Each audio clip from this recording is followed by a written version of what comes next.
Hi, I'm Marcy Degman, the Aspiring Gardener, and today we're going to talk about caring for your bird feeders in winter. Caring for a bird feeder should be done year-round. You should always keep your bird feeders clean. Even in the summer, if they get kind of grimy or if you're in an area where it rains, you always want to take a brush, scrub them down with soap and water, dry them out, and then put them back out. But in the winter, we have a lot more moisture, a lot more rain. And what happens is the seed will build up, it can mold, it can cause toxins that'll hurt your birds. Fortunately, most of them are smart enough to stop eating when that happens. This is a bird feeder I've had for quite a while. It's pretty beat up, and I brought it out here so I could kind of show you some of the things that happen over time. I always take them down, even if I'm going to put them back up for winter, and I take a good look and do a little bit of repair.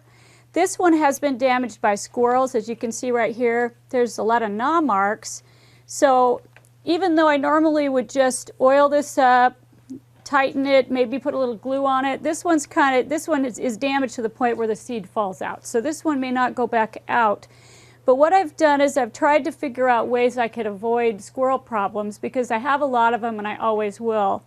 I have this other kind of bird feeder, and I've found over time that this one works pretty well for me because, first of all, squirrels like to hang on bird feeders, and when they do that, the seed falls out. So this one's really nice because it can be put on a post really easy, and they don't seem to want to gnaw on the plexiglass. So if you have problems with squirrels, you might want to consider a different type of bird feeder.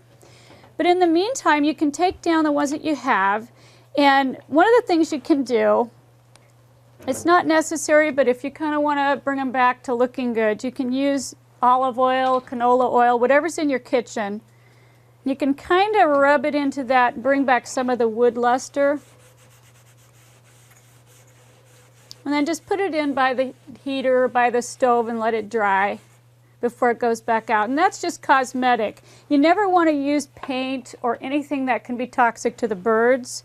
So if you do want to put a little paint on them, you want to do some research and make sure it's very safe. I prefer not to use anything like that on mine.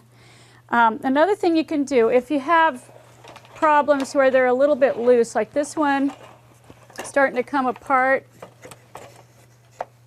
a little bit. So what I'm going to have to do is I'm going to have to use a little bit of glue, and what you can do is you can take that, put it back into place, glue it, use a wood glue. This one right here is an indoor wood glue, but you want to find one that says for outdoor use. Otherwise, your glue is going to completely dissolve and it's going to be useless. So buy the right glue.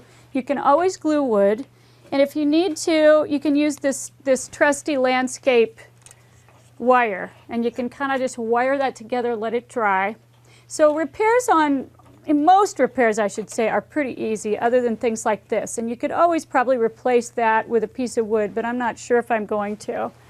So once you've gotten them put back together and in good shape, put them back out, fill them with seed, but don't forget about them all winter. Go out and check, clean them regular, probably at least monthly, anytime that you see wet seed building up, and try to just fill it for 2 or 3 days at a time. That'll help. And that's how you care for your bird feeders in winter.